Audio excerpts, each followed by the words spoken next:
Hey guys, this is Jacques from MakuluLinux, and today I'm going to show you how the Constructor tool works. The Constructor tool you can use inside MakuluLinux to make an ISO copy of your distro you're running, your build.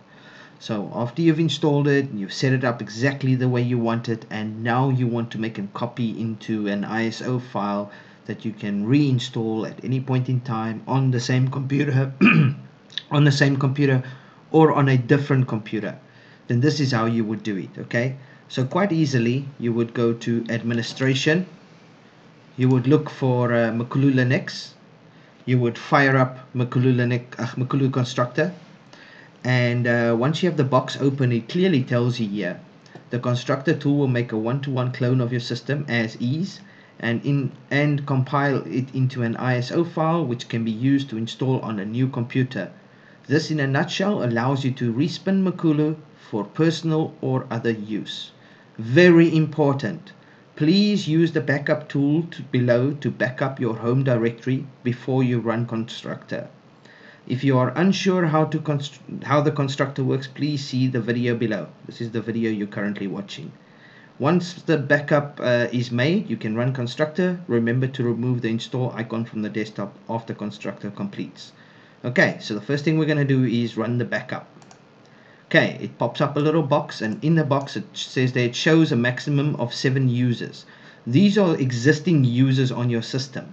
As you can see, I've only got one here, but you may have multiple users, so it supports up to the first 7. If you shouldn't see it, but if you see root, ignore it. As it says here, you cannot use root. Okay, anything else other than root will pop up here. So if you have multiple users, they'll pop up. If not, you'll only see one, like there's only one user here, so one user pops up. Now basically what this does is it makes a copy of your home directory into etc scale. It is needed for when you install this on a new computer. It will use the etc scale folder as a template for creating a new user, because when you reinstall, you'll select a new username, and therefore it will use that directory to create the new user. So it will back up your existing settings and folders and everything as it is now into that directory, and when you install on a new computer, it will pull that template out. Therefore the new user will have your current look and feel and wallpaper, well, not your wallpaper, your current look and feel as it is now, your wallpaper, everything else. Yes, so it's very important to do this step, to back up. If you don't back up, you do not save your current settings, you do not save your current look or feel or anything. It will default to the old Makulu look. Okay, so quite easy. Exit, you go to backup home directory, just click it once, it will pop up here, it will say select the user you want to back up. Okay, I select Makulu because that's the current user here, but you select your username. Okay, and then you click OK, and the box pops up. Put in your password, that is the password to your system, obviously. Just pop that in there, push enter, and it will actually just run through a little script. Now there's not much to back up here, so it went quite quickly. If you've got a lot to back up, like 200-300 megabytes or whatever, it may take a while, but you'll just see a lot of messages. If you see any kind of error, file not found, just ignore it.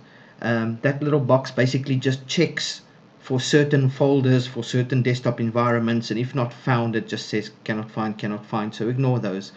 When it finishes, it will close. Okay, once it's closed, your user home directory is now backed up. Okay, so it's backed up, at least that's done, and now you can click on Makulu Constructor. It will open a box. You'll see it will actually put once you open it, it will put an install icon on the desktop here, so that's great.